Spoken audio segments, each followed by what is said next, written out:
नमस्कार जी, उत्तर प्रदेश उत्तराखंड देख रहे हैं आप। मैं हूं कुंदन जमैर। यूपी मांगे उत्तर देख रहे हैं आप। केजीएमयू के फरार डॉक्टर रमीज को गिरफ्तार कर लिया गया है। एमडी कर रहा डॉक्टर रमीज हिंदू लड़कियों के धर्मांतरण का गैंग चला रहा था, तो वहीं आजमगढ़ में अब स्कूल मदरसे की राह पर चल पड़े हैं। सीबीएसई से जुड़े पब्लिक स्कूल में हिंदू बच्चों का धार्मिक कट्टरता की ट्रेनिंग हिंदू बच्चों को दी जा रही है, उन्हें इस्लामिक शिक्षा दी जा रही है। बच्चों के दिमाग में जहरीला मजहबी ज्ञान भरा जा रहा है। आज इसी पर हम चर्चा करेंगे। लखनऊ टू आजमगढ़ कट्टरता की पाठशाला, जुड़ेंगे तमाम मेहमान, लेकिन सबसे पहले आपको एक रिपोर्ट दिखाते हैं।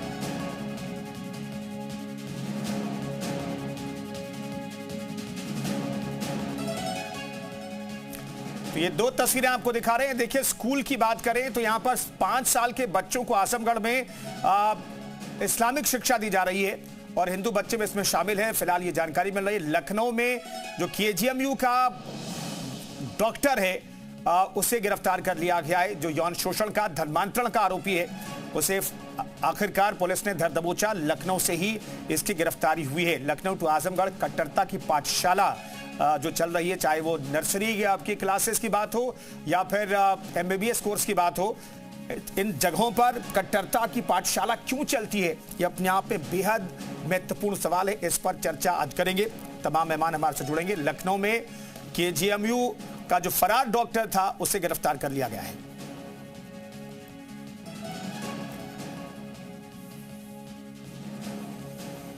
तुम कौन हो? मदरसा नहीं, ये पब्लिक स्कूल है। हमारा मजहब क्या है? स्कूल में क्यों पढ़ाया जा रहा इस्लामिक पाठ? हमें रोजी कौन देता है? किसके इशारे पर सिखाई जा रही कट्टरता? हमारे नबी कहाँ पैदा हुए थे?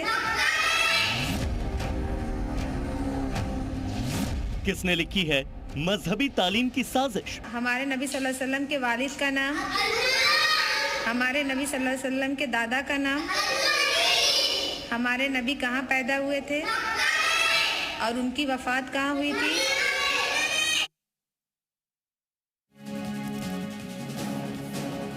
तो बच्चों को इस्लामी शिक्षा दी जा रही है। छोटे छोटे बच्चे हैं और उन्हें इस्लामिक शिक्षा दी जा रही है। क्या इसके लिए स्कूल जाएंगे बच्चे इस तरीके से इस्लामिक शिक्षा हासिल करने के लिए? मदरसे चूंकि बंद हो रहे, मदरसों पर कार्रवाई हो रही, तो क्या मदरसों का ज्ञान यहां पर बच्चों को दिया जा रहा है?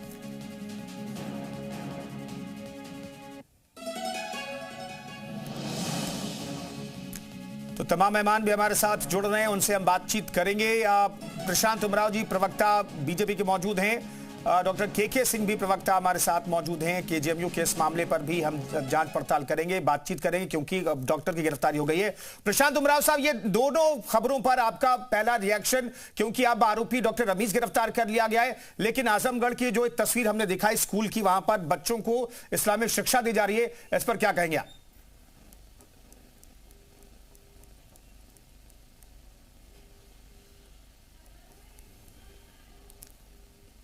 लाता है, और चाहे केजीएमयू की घटना हो या आजमगढ़ की घटना हो, पहली ऐसी घटना नहीं है। उसके पहले भी उत्तर प्रदेश के कई प्राथमिक विद्यालयों में ऐसी चीजें आई कि जहां पर मुस्लिम शिक्षक थे, वहां पे कई जगह ऐसा है कि उन्होंने स्कूल का नाम हिंदी से बदल करके उर्दू में कर दिया या वो इस्लामिक धार्मिक शिक्षा देने लगे। तो ये चीजें तो लगातार चल रही हैं और इन पे कार्रवाई भी हो रही है। और इतनी कार्रवाई होने के बावजूद भी ये लोग हैं जो कुछ तरह के जो फिरका परस्त लोग हैं, सांप्रदायिक लोग हैं, अपनी हरकतों से बाज नहीं आ रहे हैं और जबरदस्ती जो बच्चों को भी एक शिक्षा एक बड़ा पवित्र काम होता है, तो जो अध्यापक द्वारा शिक्षा देना, उसको भी ये लोग अपने मजहबी रंग में, राजनीतिक रंग में लोग रंगने का प्रयास करते हैं।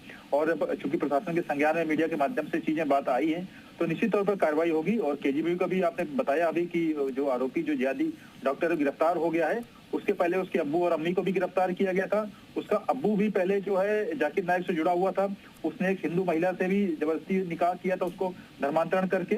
तो ये भी चीजें देखनी चाहिए कि किस तरीके से ये लोग लगातार काम कर रहे थे। और ये भी चीजें प्रकाश में आई कि केजीएमयू प्रशासन जो है पहले इस चीज को छिपाता रहा, लगातार इस बात से इनकार करता रहा। जब वहां लोगों ने, डॉक्टर्स ने प्रोटेस्ट किया, लगातार पब्लिक का भी दबाव आया, महिला आयोग ने संज्ञान लिया, उसके बाद उन लोगों को स्वीकार करना पड़ा। और जो केजीएमयू ने जो कमेटी बनाई है उसने भी अपनी जांच में पाया है कि लब जिहाद और इस तरह के धर्मांतरण जैसी घटनाएं हो रही थी। तो एक जो सरकार द्वारा जो संरक्षित विश्वविद्यालय है, सरकार द्वारा पोषित विद्यालय जो मेडिकल कॉलेज है, वहां अगर इस तरह की घटनाएं हो रही हैं तो निश्चित तौर पर दुर्भाग्यपूर्ण है। लेकिन यह विश्वास दिलाता हूँ उत्तर प्रदेश योगी सरकार है, कोई भी आरोपी छोड़ा नहीं जाएगा। छांगुर गैंग से भी इसका कनेक्शन सामने आया। जो उनको प्रश्न प्रदान कर रहे थे वो भी जो प्रोफेसर और वाइस चांसलर सुन ले, उन पर भी कार्रवाई होगी। यहाँ कोई बचने नहीं जा रहा है। बिल्कुल। इस पूरे मामले में केजीएमयू प्रशासन की तरफ से सफाई देने के लिए डॉक्टर के सिंह जी मौजूद है, लेकिन उससे पहले मौलाना शहाबुद्दीन, ये जो आजमगढ़ की जो तस्वीरें सामने आई है, इस पर आपका रिएक्शन? क्योंकि छोटे छोटे बच्चों को मजहबी तालीम दी जा रही है। ये मदरसा कोई नहीं है, स्कूल है, ये नॉर्मल स्कूल है, कॉन्वेंट स्कूल है। यहां पर जो इस तरह की शिक्षा दी जा रही है, इस पर आपका रिएक्शन? और इस नर्सरी स्कूल क्लास से लेकर के एमबीबीएस की पढ़ाई कर चुके, हायर पढ़ाई कर चुके जो डॉक्टर हैं, वो धर्मांतरण में संलिप्त हैं। इस पर आपका छोटा सा रिएक्शन मौलाना शहाबुद्दीन।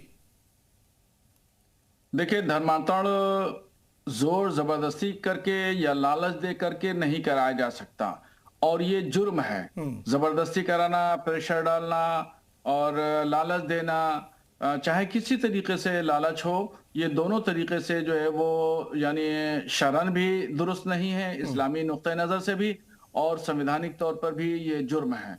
अपनी मर्जी से कोई अगर धर्मांतरण करता है, धर्म तब्दील करता है, तो वो एक अलग पहलू है। तो सरकारी स्कूलों में मजहबी तालीम का देने का कोई मतलब नहीं होता है, और वहां पर तो वही शिक्षा दी जाती है जो एक माध्यमिक शिक्षा। ठीक है मौलाना साहब, मैं लौटता हूं आपके पास, चूंकि बबीता जी भी हमारे साथ मौजूद हैं, राज्य महिला आयोग की अध्यक्ष हैं। बबीता जी, केजीएमयू प्रशासन पर उपाध्यक्ष अपर्णा यादव ने बेहद गंभीर आरोप लगाए। महिला आयोग के पास आने से रोका गया। चूंकि के सिंह साहब हमारे साथ मौजूद हैं, वो जवाब भी देंगे। लेकिन किस तरह के आरोप और किस तरह की लापरवाही केजीएमयू प्रशासन की तरफ से बरती गई या कुछ छुपाने की कोशिश की गई? देखिए, मैं तो ये कहना चाहूंगी कि जो आज हमारी उपाध्यक्ष वहां गई थी, जो उनके साथ किया गया, वो मुझे लगता है किसी भी दृष्टिकोण से सही नहीं था। कि जब वहां का प्रशासन है और वो उन्होंने आश्वस्त किया हुआ है कि हम आपको सपोर्ट करेंगे, और उनको ये लगता है कि वहां कोई गंदगी नहीं है, लेकिन सबका मानना है कि वहां बहुत गंदगी चल रही है और बहुत सालों से धर्मांतरण वाला भी सब चल ही रहा है वहां। तो मुझे लगता है कि जब वो गई थी वहां, तो उनको सपोर्ट करना चाहिए था और उनसे वहां के प्रशासन को बात कर लेनी चाहिए थी। ठीक है, तो इसमें तो कोई दो राय है ही नहीं कि वहां ये सब, और ये रोई है। क्योंकि जिस डॉक्टर को आज गिरफ्तार किया गया है, उस डॉक्टर के बारे में भी अगर मैं बात करूं, तो उस डॉक्टर को भी जो अभी जिस महिला के संदर्भ में ये सारा केस निकल के आया, वो भी हिंदू थी, उसकी एक पत्नी है, वो भी हिंदू है। उससे पहले भी वो 4-5 हिंदू लड़कियों को निशाना बना चुका है। और अभी जैसे बात हुई कि जो उसके फादर है, वो भी पहले किसी हिंदू लड़की को ही कन्विंस करके, तो ये कहीं ना कहीं इसके तार तो हैं, और तार भी बहुत गहराई से कहीं ना कहीं जुड़े हुए हैं। तो मुझे लगता है कि जो आज एपिसोड हुआ वो बहुत अच्छा ही था। इनको कोई भी जाए, किसी भी तरह का जाए, ये तो महिला आयोग की बात है, एक संवैधानिक पद है, और एक संवैधानिक व्यक्ति अगर वहां गया तो उसको सपोर्ट करना चाहिए वहां के प्रशासन को। जी बबीता जी, लेकिन क्या हुआ, जरा जल्दी से शॉर्ट में बता दें कि महिला आयोग के उपाध्यक्ष वहां पर गई तो उन्होंने भी गंभीर आरोप लगाए, क्या हुआ एग्जैक्टली? तो उस पर मैं जवाब ले लूंगा। के सिंह साहब हमारे साथ मौजूद हैं।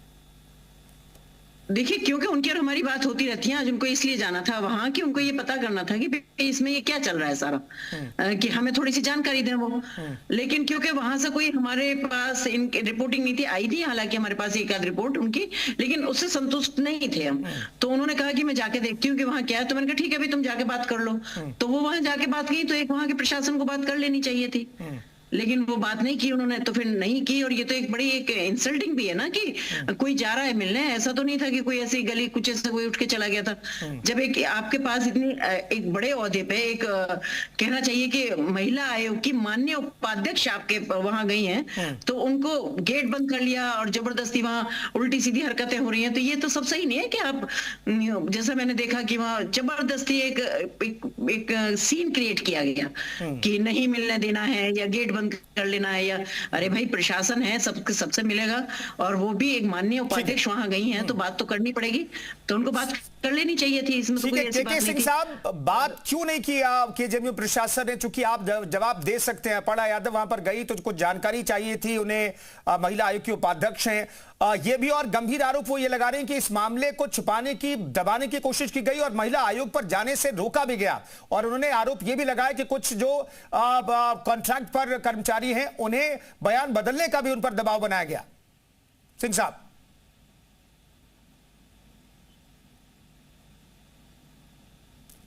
के सिंह साहब सुन पा रहे हैं आप मुझे? चलिए, के सिंह साहब तक आवाज फिलहाल नहीं पहुंच पा रही है। लेकिन मौलाना शहाबुद्दीन, ये क्या मानसिकता है? जो डॉक्टर है, पढ़े लिखे हैं, जिन्हें सब नियम कायदे कानून पता है, उनके पिता, वो भी कहा जा रहा था कि वो कट्टरता के पाठ पढ़ाने अलग अलग जिलों में जाता है और उसने बहुत लोगों को ब्रेन वॉश करने की कोशिश की। छांगू से वो प्रभावित था। उसके पिता के बारे में कहा जा रहा है कि जाकिर नाइक से प्रभावित था। आखिर कैसी मानसिकता पढ़े लिखे लोगों की, मौलाना शहाबुद्दीन? देखिए, पूरा भारत जानता है जाकिर नाइक कट्टरपंथी विचारधारा का आदमी था और उसके खिलाफ हमने बहुत पहले हाई कोर्ट में भी रिट दायर की थी जब ये इंडिया में रहता था। और यहाँ पर इलाहाबाद, कानपुर में, लखनऊ में कई प्रोग्राम ऑर्गेनाइज हो रहे थे, तो हमने ही रिट दायर करके और कंप्लेंट करके उसके प्रोग्राम हमने रुकवाए थे। उसके बाद फिर बड़े पैमाने पर उसकी तमाम चीजें जो है वो खुल करके आ गई। फिर उसको देश छोड़ना पड़ा, भाग गया। मगर विचारधारा तो नहीं भागी, विचारधारा ने तो देश नहीं छोड़ा। तो ये कट्टरपंथी विचारधारा के लोग जो है वो इस तरह की हरकतें करते रहते हैं। और उसी में ये डॉक्टर भी है और डॉक्टर के वालिद भी हैं, पिता उसके, और भी जो भी लोग हैं। बहरहाल अगर तफ्तीश की जाएगी, खंगाला जाएगा तो बहुत सारे और लोग नाम मिलेंगे। तो ये जबरदस्ती धर्मांतरण कराना निहायत ही जुर्म का काम है और इस्लामी उसूलों के खिलाफ भी है। पैगंबर इस्लाम सल्लल्लाहु तआला अलैहि वसल्लम ने कभी भी जबरन या दबाव डाल के या लालच दे करके किसी का धर्म नहीं तब्दील कराया। पूरी उनकी जीवनी पढ़ जाइए, पूरी उनकी सीरत पढ़ जाइए। पैगंबर इस्लाम की पूरी सीरत में कहीं भी ये लोग इस्लाम पे क्यों नहीं चलते हैं मौलाना शहाबुद्दीन? ये इस्लाम की बात करते हैं, इस्लामीकरण करने की कोशिश करते हैं, लोगों का धर्म परिवर्तन कराने की कोशिश करते हैं, लेकिन आपका ये जो ज्ञान है ये उन तक क्यों नहीं पहुंचता है? ये दरअसल कट्टरपंथी विचारधारा के लोग हैं और ये नहीं चाहते हैं इस तरह की बातें लोगों तक न पहुंचने दें और न खुद पढ़ते हैं। इनका ब्रेन वॉश किया जाता है और ये ऐसे लोग हैं जो सिर्फ शिद्दत पसंद है, हिंसा की बात करते हैं, शालीनता की बात नहीं करते, अमन और शांति की बात नहीं करते। तो ये हर तबके में इस तरीके से लोग हैं जो कट्टरपंथी विचारधारा रखते हैं। वो अपनी विचारधारा के हिसाब से काम करते हैं। जैसे बांग्लादेश देख लीजिए, वहां पे क्या हो रहा है, वहां पे जो अल्पसंख्यकों को बिल्कुल इस विचारधारा को कुचलने की बेहद जरूरत है, क्योंकि कट्टरपंथ की कोई जगह किसी भी समाज में नहीं हो सकती है। पीसीआर के सिंह साहब को जोड़िएगा प्लीज, अगर वो सुन पा रहे हैं तो मुझे बताइएगा। बबीता जी हमारे साथ मौजूद हैं, अशोक तिवारी जी हमारे साथ मौजूद हैं। के सिंह साहब सुन पा रहे हैं मुझे? के सिंह साहब, बहुत गंभीर आरोप ये लग रहा है कि भाई आपने पीड़िता को महिला आयोग के पास जाने से रोका, कुछ कर्मचारी जो आपके यहाँ के हैं उनके बयान बदलने की बात कही जा रही है, और आज महिला आयोग की उपाध्यक्ष जो वहां पर गई उन्हें रोका गया, अंदर जाने से जानकारी आप लोगों की तरफ से नहीं दी गई। बेहद गंभीर आरोप है सर। देखिए, जब महिला आयोग की उपाध्यक्ष आई तो वो बिना किसी सूचना के आई, बिना किसी प्रोटोकॉल को सूचित किए हुए आई, और वो आई कोई बात नहीं। हम लोगों ने एडिशनल प्रॉक्टर को और जो विशाखा कमेटी की चेयरपर्सन है महिला, उनको कह दिया था। वीसी एक इंटरव्यू कर रही थी प्रमोशन का, फिर भी उनको सूचित किया गया। इनके लोग आए, अपर्णा यादव के, उन्होंने बताया कि वो आना चाहती हैं। हमारा कोई इशू नहीं है, वो महिला आयोग की उपाध्यक्ष हैं, उनका सम्मान है। हम लोगों ने कहा कि वीसी इंटरव्यू रोक के भी उनसे आके मिलेंगी, वो 2 लोगों के साथ कमरे में आ जाए। लेकिन वो जैसे ही आई, नारा लगाते हुए भीड़ ने दरवाजा तोड़ा और उन्होंने कहा कि सबके सब हम लोग अंदर जाएंगे मिलने। अगर वो वीसी से कोई रिपोर्ट लेने आई थी तो उन्हें पहले सूचना देनी चाहिए थी। चलिए सूचना, और मैं बता दूं, आज तक महिला आयोग से हमें कोई भी पत्र प्राप्त नहीं हुआ है। इस प्रकरण में कोई हमसे पूछताछ या जवाबदारी नहीं करी गई है। फिर भी वो आती, उनका सम्मान होता। हम लोगों ने एक एडिशनल प्रॉक्टर जो प्रोफेसर हैं और जो विशाखा की चेयरपर्सन है प्रोवीसी, उनको उनके लिए रखा। लेकिन वो 200 लोगों के साथ, ये बताइए कि वो आई थी तो 200 लोगों के साथ क्यों आई थी? उसके बाद वीसी के कमरे में घुस जाना, ताला तोड़ देना। हमारी वीसी भी महिला है और महिला आयोग की उपाध्यक्ष एक महिला के कमरे में 200 आदमियों को लेकर घुस गई और वहां तोड़ फोड़ किया। और यह हुआ कि पुलिस और सिक्योरिटी को लेके उनको लेके पीछे जाना पड़ा। और जब हम लोगों ने मुख्यमंत्री कार्यालय और गवर्नर हाउस किया, बड़ी संख्या में फोर्स आई, तब ये लोग वहां से हटे। हमारा कहना है कि अगर उन्हें आना था तो हम लोगों ने तो उनको प्रोटोकॉल दिया ही, जबकि उन्होंने सूचना नहीं की। उनको अगर प्रेस कॉन्फ्रेंस करनी थी तो ये एक ऑटोनॉमस बॉडी है, गवर्नर के अंडर के, गवर्नर इसकी चांसलर है, उन्होंने न कोई सूचना दी न कुछ। उनको प्रेस कॉन्फ्रेंस करनी थी तो प्रेस क्लब में करती, अपने विभाग में करती, अपने आवास पे करती, कहीं करती। केजीएमयू में अगर वो आई तो उन्हें सूचना देनी चाहिए थी। ठीक है सिंह साहब, एक चीज और जानना चाहेंगे। आरोप यह भी लगाया जा रहा है कि महिला आयोग के पास पीड़िता को जाने से रोका गया, रोकने की कोशिश की गई, और जो कुछ कर्मचारी जिन्होंने विशाखा आयोग के सामने रिपोर्ट, विशाखा कमेटी के सामने जो रिपोर्ट अपना बयान दिया, उसे बदलने का भी दबाव बनाया गया। क्या ऐसा है सिंह साहब? अगर इसकी कोई शिकायत है कहीं, ये तो लीपापोती करने के लिए हो रहा है। हम लोगों ने इसकी बात नहीं, जो अध्यक्षा महोदया बैठी हैं वो जब उन्होंने सूचना मांगी हम लोगों ने दी। वो विश्वविद्यालय परिसर में आए, हम लोगों ने पूरे सम्मान से उनको बैठाया और एक एक चीज से अवगत कराया। बबीता जी जो अभी शो पे हैं, उनसे पूछिए कि हम लोगों ने किसको रोका। अगर कोई व्यक्ति ये कहता है बयान बदलने के लिए, तो बयान बदलना, हमारी तो विशाखा कमेटी ने जो सबसे स्ट्रांग एक्शन होता है बर्खास्त करने का आज ले लिया 15 दिन के अंदर, और उसकी जमा होने के 24 घंटे के अंदर वीसी ने। और वीसी या ये विश्वविद्यालय क्या कर सकता था, कृपया ये बता दीजिए, तो मैं मान लूंगा कि हाँ हमारी गलती। बबीता जी जवाब दीजिएगा। जी मैं बिल्कुल सही बात है, लेकिन मैं एक बात ये कहना चाहूंगी ना कि अगर आज उपाध्यक्ष हमारी गई थी वहां, तो चलिए अगर बीसी की बात है तो वैसे बीसी की बात नहीं थी, वो उनका कहना था कि वो सिर्फ मिलने गई थी वहां। और जो क्योंकि उन्होंने जो रिपोर्ट मांगी थी, क्योंकि वो इस केस को देख रही थी, तो उनको रिपोर्ट दे देनी चाहिए थी। और अगर नहीं भी रिपोर्ट दी थी, अगर वो वहां गई थी, तो उनका सहसम्मान अगर वीसी मैडम या और भी कोई विशाखा कमेटी के लोग या कोई भी उनसे अगर मिल लेते तो ज्यादा अच्छा रहता। तो पर जब कोई मिला नहीं, तो ये तो एक गलत बात है ना कि वो भी माननीय है और वो वहां पहुंची है और गेट भी बंद कर दिया वहां से, लोगों ने भी उनके साथ अभद्रता की। तो ये कहाँ का न्याय है, ये बताइए।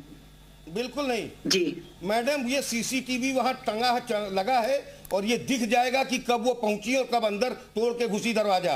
रह गई बात उनसे प्रो वीसी और जो हमारी विशाखा की चेयरपर्सन है मोनिका कोहली, वो गेट पे थी। उन लोगों ने कहा कि आइए बैठिए मुझसे बात करिए, वो उनसे मिलने को ही तैयार नहीं हुई। और वहां पे एडिशनल प्रोफेसर खड़े थे, उनको 3 लोगों को अंदर बुलाया गया वीसी के पास, वो 200 लोगों के साथ हॉल के अंदर घुस गई, तोड़फोड़ उन्होंने की वहां। चलिए ये मामला तो अलग है, लेकिन जो आरोप लग रहा है के सिंह साहब की भाई एक बेहद महत्वपूर्ण मामले में बयान बदलने का दबाव बनाया जा रहा है, उससे भी आप इनकार करें। इस पर मैं बबीता जी से भी सवाल लूंगा, लेकिन हमारे साथ अशोक तिवारी जी भी जुड़ गए। बिल्कुल गलत जी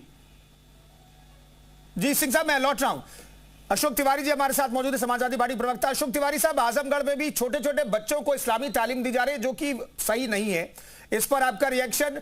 और एक पढ़ा लिखा डॉक्टर इस तरीके से पूरे मामले में जानबूझकर यौन शोषण करता है और धार्मिक तौर पर धर्म परिवर्तन कराने की कोशिश करता है। इस मामले में बचाव करते हुए भी विपक्षी दल के कुछ नेता सामने आए थे, आप क्या कहना चाहेंगे?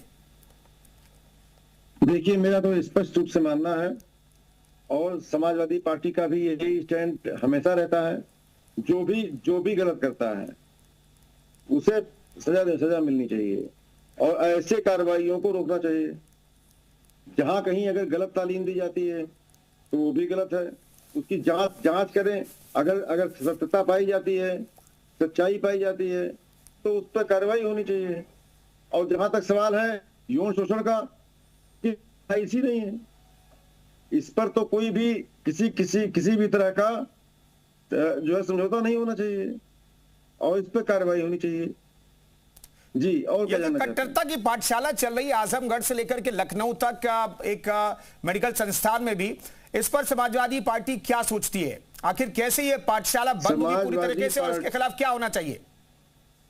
समाजवादी पार्टी का इस खास तौर से स्टैंड है, किसी भी तरह से इस तरह की गतिविधि को अंजाम नहीं देना चाहिए। अगर सरकार इस पर कार्य नहीं कर पाती है, चुप रहती है या फेल होती है, तो प्रशासन फेल होता है, संबंधित विद्यालय का प्रशासन फेल होता है या संबंधित विश्वविद्यालय का प्रशासन फेल होता है। इस पर जो है जो लोग जिम्मेदार हैं उनसे पूछताछ होनी चाहिए और उन पर भी कार्रवाई होनी चाहिए। ठीक है तिवारी साहब, प्रशांत उमराव साहब, दरअसल आप ऐसे मामलों में कार्रवाई करते हैं आपकी सरकार, तो फिर कहते हैं मुस्लिम विरोधी हैं आप लोग। नहीं, ऐसा कुछ नहीं कहते, कभी नहीं कहते। प्रशांत साहब, मुस्लिम विरोधी को कहेंगे? हिंदू मुस्लिम सिख ईसाई का मतलब ही नहीं है, जाति धर्म का मतलब ही नहीं है। अगर कोई भी गलत करता है तो उसके खिलाफ कार्रवाई होनी चाहिए, लेकिन तथ्यपरक। नहीं, कट्टरता के खिलाफ जब कार्रवाई हो जाती है, अवैध मस्जिद मदरसों के खिलाफ कार्रवाई हो जाती है, तो आप कह देते हैं सरकार भाई मुस्लिम विरोधी है। प्रशांत उमराव साहब, ये जो परसेप्शन जो बनाने की कोशिश हो रही है, आखिर क्यों? देखिए, सीसीटीवी होता है, सीसीटीवी होता है, जानकारियां होती है, सत्यापन करिए पहले ना। आपकी आवाज आ रही है? सत्यापन करिए, सत्यापन में पाया जाए तब कार्रवाई करिए। बिल्कुल बिल्कुल कार्रवाई कर रहे हैं। देखिए, इस मामले में क्या है, केजरीवाल प्रशासन जो है शुरू से ही लीपापोती कर रहा है। इस मामले में एक और प्रोफेसर वाहिद अली पर भी आरोप हैं, जो पैथोलॉजी विभाग में है, और एक सुमैरा कयूम जो कश्मीर से संबंधित प्रोफेसर है। ये लोग भी धर्मांतरण प्रक्रिया में लिप्त है, लेकिन केजरीवाल प्रशासन ने अभी तक इनको निलंबित नहीं किया है, इनको संरक्षण प्रदान किया है। और पैथोलॉजी विभाग में वहाँ बाकायदा नमाज हो रही थी, तो इन लोगों ने पूरा मौका दिया केजरीवाल प्रशासन ने कि वहाँ सबूत मिटाए जा सकें, और उनको ये सारी चीजें नष्ट की जा सकें। जो पुलिस प्रशासन है तो लगातार काम कर रहा है। उसके माँ बाप को भी अरेस्ट कर दिया, उसको भी डॉक्टर को भी अरेस्ट कर दिया। ये लोग इस तरीके का रवैया अपना रहे हैं, कह रहे ऑटोनॉमस बॉडी है, तो ऑटोनॉमस बॉडी भाई भारत का कानून तो मानोगे ना। कह रहे हो महिला, इसी महिला तो सब तो उनको बचा रही है। महिला तो महिला के व्यक्ति पर थोड़ा चलेगा, महिलाओं के ही तो धर्मांतरण का मामला है, ये व्यक्ति का थोड़ा चलेगा। क्या आप उत्तर प्रदेश में लखनऊ में रह के इस तरह की बातें करेंगे? और एक छांगुर का जो गैंग वहां इतने लंबे समय से चल रहा था, जाकिर नायक से गैंग से जुड़े हुए लोग थे, क्या वाइस चांसलर की मौजूदगी में नहीं चल रहा था, उनकी अनुमति से नहीं चल रहा था? पहले इन्होंने दिखावे के लिए 3 लोगों की कमेटी बनाई, और 3 लोगों की कमेटी में खाली पुरुष थे। महिला की विषय का मामला था, एक भी महिला उन्होंने नहीं रखी, एक भी कानूनी विषय का जानकार नहीं रखा। जब बाकी डॉक्टर ने विरोध किया, प्रोटेस्ट किया वहां पे एनएमओ ने जाकर के, तो फिर एक और कमेटी बनाई गई। तो ये विक्टिम कार्ड यहाँ पे नहीं चलेगा। मैं बिल्कुल यहाँ पे कह रहा हूँ, गंभीरता से कह रहा हूँ कि अन्य जीव भी जो प्रोफेसर इसमें लिप्त हैं, जो संरक्षण प्रदान कर रहे थे जिहादियों का, उन पर भी कार्रवाई होगी। छांगुर गैंग इतना 30 साल 40 साल से चल रहा था, उसको भी पूरा मिट्टी मिलाने का काम किया गया है, और ये लोग भी मिट्टी मिलाए जाएंगे। ये जो गुंडागर्दी नहीं चलेगी कि आप काला कोट पहन करके आप इस तरह की धमकी देने का काम करेंगे। महिला आयोग की सम्मानित सदस्य गई हैं, तो उनको आपको जवाब देना पड़ेगा, और भी कोई जाएगा जवाब देना पड़ेगा। आप उत्तर प्रदेश रहते, कानून का पालन करना पड़ेगा। ऑटोनॉमस लेकर के नहीं चलेगी कि ऑटोनॉमस का आप टैग लेकर। सिंह साहब जवाब दीजिएगा, सिंह साहब जवाब दीजिए, क्योंकि बेहद गंभीर मामला ये। देखिए, ये लगातार कुछ ऐसी बातें कहते चले गए। पहली बात तो ये कि धर्मांतरण को ये कोई आरोप नहीं है कि केजीएमयू का प्रशासन उसमें संलिप्त है। अगर हमारे केजीएमयू में 3 साल के अंदर कोई धर्मांतरण इस केस के अलावा नहीं हुआ, इसमें भी वो प्रयास कर रहा था, शादी नहीं हुई। और जो कमेटी बनी है वो विशाखा कमेटी बनी है, जो एक्ट ऑफ पार्लियामेंट के हिसाब से बनी है, वो जांच कर रही है इसकी। पत्नी का धर्मांतरण किया ना, जो नोएडा में रह रही है। किसने? पहली पत्नी का इसी रमीजुद्दीन। वो लड़की हमारे यहाँ की नहीं है, वो हमारे यहाँ की लड़की नहीं है, वो लड़की हमारे यहाँ की नहीं है, और इसकी जांच पुलिस कर रही है। मैं आपको करेक्ट कर दूं, धर्मांतरण के मामले की एफआईआर दर्ज हुई है और उसकी जांच पुलिस कर रही है। पुलिस की चार्जशीट आने तक उसका इंतजार कर लीजिए। आप अपनी ही सरकार पर आरोप लगा रहे हैं, आप अपनी ही यूनिवर्सिटी पे आरोप लगा रहे हैं। जब पुलिस की जांच, योगी जी की पुलिस पे भरोसा रखिए, पुलिस जी की भरोसा रखिए, योगी जी की पुलिस पे भरोसा रखिए, पुलिस योगी जी की पुलिस पे भरोसा रखिए। जब कभी चार्जशीट आएगी तो उसका दायरा बहुत बड़ा है, उस जांच का दायरा बहुत बड़ा है। उस जांच में जो भी तथ्य आएंगे उसकी पुलिस की बड़ी। नमाज क्यों करवा रहे थे पैथोलॉजी विभाग में? अगर नमाज पढ़ाने आप एक इसका किसी ने सबूत करना है कि नमाज करवाना है? नमाज घर में करेंगे, मस्जिद में करेंगे? ये आरोप गलत है। आप आरोप के आप सरकार के ऊपर आरोप लगा रहे हैं, आप यूनिवर्सिटी के ऊपर आरोप लगा रहे हैं, आप बीजेपी के ऊपर आरोप लगा रहे हैं, वाइस चांसलर पे आरोप लगा रहा हूं। नहीं, विश्वविद्यालय में कहीं नमाज नहीं पढ़ी जा रही है। आप इसका सबूत दीजिए, आप इसका सबूत दीजिए, आप इसका सबूत दीजिए, आप इसका सबूत दीजिए कि ऑटोनॉमस बॉडी को नमाज करवाएंगे क्या? धर्मांतरण करवाएंगे? नमाज पढ़ी जा रही है तो इसका सबूत दीजिए। हम लोगों ने ठीक है, आरोप प्रत्यारोप चलता रहेगा। बबीता जी, मैं एक चीज जानना चाहूंगा, इस पूरे मामले में क्या आपको लगता है, महिला आयोग की अध्यक्ष होने के नाते क्या लगता है कि केजरीवाल प्रशासन ने वाकई कोई लापरवाही की है इस पूरे मामले में? पीड़िता को न्याय दिलाने के क्रम में केजरीवाल प्रशासन पीड़िता के साथ खड़ा रहा, क्या ऐसा है, या फिर इस पूरे मामले को दबाने की कोशिश की गई? बबीता जी। देखिए, मेरा मानना है कि अगर इनकी नॉलेज में पहले नहीं था तो नहीं था, लेकिन जब आ गया तो इनको पूरी तरह से उसका साथ देना चाहिए और इसमें इनको ये भी मदद करना चाहिए कि उसमें और कौन कौन लोग उसके साथ मिले हुए हैं, या ये जैसे नमाज पढ़ने की बात है और उसमें और भी चीजें हैं कि वहाँ उसका कहना चाहिए वो सारे इनके धर्म ग्रंथ और वो सारी चीजें भी वहाँ मिली हैं, ऐसा कुछ इनका कहना है। तो मुझे लगता है कि अगर इस तरह की चीजें प्रशासन, और जब ये सरकार की बात कर रहे हैं तो सरकार, ये संभव है क्या कि सरकार की नॉलेज में सरकार पे कोई उंगली उठा सके और सरकार के जान पहचान में जानकारी में ये काम हो जाएंगे? सरकार जिंदा होने का सबूत दे रही है, इसीलिए ऐसी तथ्यों को खोजा जा रहा है। सरकार के सामने ये चीजें सब नहीं चलेंगी क्योंकि ये सब चीजें विश्वास में तो छिपी हुई हैं अभी तक। अभी जैसा आप आजमगढ़ की महिला का जो मामला कर रहे हैं, मैं तो कल उसमें भी संज्ञान लेने वाली हूँ कि महिला होके ये छोड़ दिया जाए कि वो महिला है और महिला कुछ भी नहीं कर सकती है, तो ये कैसे संभव है? तो मैं तो कल आजमगढ़ वाली उस पर भी संज्ञान लेने वाली हूँ। वो तो नींव को ही हिलाने का काम कर रही है, छोटे छोटे बच्चों दे के वो सारी शिक्षा उनको दे रही है, सारा वो इस्लाम धर्म के बारे में। और ये क्या बता रही, क्या धर्म है ये, इसका धर्म की क्या परिभाषा? कोई परिभाषा नहीं है इस धर्म की। तो इसको ले जाकर वो सारा नींव हिलाने का काम कर रही है, इतनी गंदगी कर रही है वो। तो मैं तो कल उसमें भी संज्ञान लेने वाली हूँ। तो मुझे लगता है कि चलो, अगर नहीं पता थी, क्योंकि पहली चीजें ऐसी थी कि जहां सारे छिपा के इतने सारी खाइयां खोदी गई, लेकिन जब खाइयां भरने का नंबर आ गया और जब सरकार चाहती है कि सारे अच्छे काम हो और सारी जो ये गंदगी है इसको साफ कर दिया जाए और निकाल के फेंक दिया जाए, तो मुझे लगता है कि सबको सहयोग करना चाहिए। मौलाना शहाबुद्दीन में कुछ कहना चाह रहे हैं मौलाना साहब? तो फिर सच्चाई का साथ देने में क्या दिक्कत है? बबीता जी बताइए, बबीता जी जरा सा, बबीता जी से मैं पूछना चाहता हूँ, क्या इस्लामी शिक्षा देना संविधान ने मना किया है? धार्मिक शिक्षा को संविधान ने मना किया है और उस शिक्षा को आप गंदगी से ताबीर कर रही हैं। जरा सा बताइए, आपकी भाषा कैसी है, आप बोल कैसी रही हैं? आप इस्लामी शिक्षा को इस तरह नहीं कह सकती। आप गंदगी फैलाने वाली बात आप नहीं कह सकती। आप बिल्कुल गलत भाषा का इस्तेमाल कर रही हैं। मेरी बात सुनिए पहले। ठीक है, गंदगी इसलिए है क्योंकि वहाँ उसका प्राविधान नहीं था। अगर ये सब चीज करनी है तो ये मदरसे में करिएगा। ये कॉन्वेंट स्कूल में जाकर हिंदू के बच्चों को अगर ऐसी शिक्षा दी जा रही है तो ये कोई शिक्षा नहीं है। अगर ये तो ये तालीम को गंदगी से ताबीर नहीं कर सकती। आपने गलत शब्दों का इस्तेमाल किया बबीता जी, आपने गलत शब्दों का इस्तेमाल किया। संविधान इस बात की इजाजत देता है कि धार्मिक शिक्षा आप दे सकते हैं। नहीं मौलाना शहाबुद्दीन, लेकिन संविधान ये भी तो कहता है कॉन्वेंट स्कूल में आप इसे धार्मिक शिक्षा नहीं दे सकते हैं। भाई कॉन्वेंट स्कूल में जहां पर सभी धर्म के बच्चे पढ़ते हैं वहां पर आप एक धर्म विशेष की शिक्षा दे रहे हैं, वहां का ज्ञान आप दे रहे हैं, तो ये भी तो सही नहीं है, गलत है वो। दूसरी बात जो उसमें लागू नहीं है, जो उसमें संविधान नहीं कहता कि आप कॉन्वेंट स्कूल में ये सब सारी शिक्षा दें। अरे ये दें आप मदरसे में दें। अगर जहां जो चीज नहीं है उस चीज को जबरदस्ती लाया जा रहा है तो वो गंदगी तो होगी, वो सफाई कैसे हो सकती है? अगर उनकी नियत सही है, सब कुछ सही है, तो वो वहां देने की जगह है। एक अलग इशू है कि शिक्षा दे सकते हैं नहीं दे सकते हैं, एक अलग इशू है कि शिक्षा दे सकते हैं नहीं दे सकते हैं, मगर जो है वो धार्मिक शिक्षा को गंदगी शिक्षा नहीं ताबीर कर सकते। धार्मिक शिक्षा नहीं है, आप ना दीजिए, धार्मिक शिक्षा नहीं, शिक्षा ना दीजिए, अच्छी बात है, के बारे में नहीं बता रही थी, गंदगी नहीं बोल सकते। ये कुरान के बारे में नहीं बता रही थी उसको, ये धार्मिक शिक्षा नहीं है। भाषा आपकी सही नहीं है। माइंड वॉश करने का काम कर रहे हैं, ये सिर्फ माइंड वॉश करने का काम और गंदगी कर रहे हैं। अगर आपके हिसाब से गलत है उस शिक्षा को रोक दीजिए, मगर उस शिक्षा का नाम गंदगी शिक्षा मत रखिए, मत कहिए अपनी जुबान से गंदगी शिक्षा। आप संवैधानिक पद पर हैं, सहमत हूँ आप चेयरमैन हैं, आप महिला आयोग के संवैधानिक पद पर हैं, आप उसको गंदगी शिक्षा से ताबीर नहीं कर सकती, आप उसकी व्याख्या नहीं कर सकते। आप इस तरीके से, आप इस तरह से करने का मतलब आप संविधान पर उंगली उठा रही हैं। आपका एतराज संविधान पर है आपका। बबीता जी जरा सा गौर तो करिए, आपने कहा क्या है, आपने कौन से जुमले इस्तेमाल किए, जरा सा उस पर तो गौर करिए। नहीं, बिल्कुल भी नहीं। जिस चीज की जगह जहां है वो तो वही इस्तेमाल होना चाहिए। जिसकी जगह जहां है उसका वहां इस्तेमाल होना चाहिए।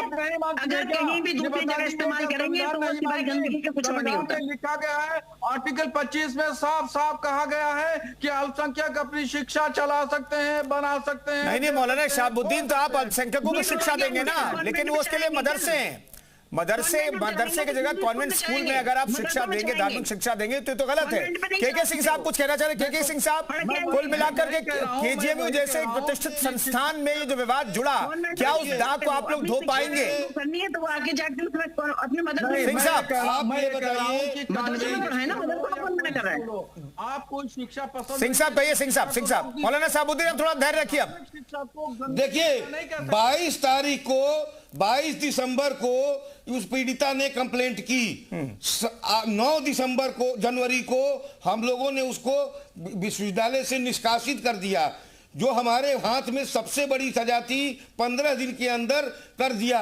कोई और दूसरा उदाहरण बताइए कि कोई पीजी का स्टूडेंट और उत्तर प्रदेश में 15 दिन में निष्कासित हुआ हो। केजीएमयू ने सबसे सख्त कार्रवाई, और हम सिविल साइड में कोई मुकदमा फांसी उसको नहीं दे सकते। हम जो सबसे बड़ी कार्रवाई कर सकते थे कर दिया। जिस कमेटी ने कार्रवाई की उसी पे उंगली उठाई जा रही है कि वो निष्पक्ष नहीं है। उसने सबसे बड़ी सजा दी, और कौन सी हम सजा दे सकते थे बता दीजिए। ठीक है, बहुत बहुत धन्यवाद तमाम मेहमानों के चर्चा में शरीक होने के लिए। तो कट्टरता की पाठशाला जो अलग अलग जगहों पर लगाई जाए, चाहे वो नर्सरी क्लासेस हो या फिर केजीएमयू जैसे संस्थान हो, उस पर आज हम चर्चा करें थे। फिलहाल एक छोटा सा ब्रेक, फौरन लौटते हैं।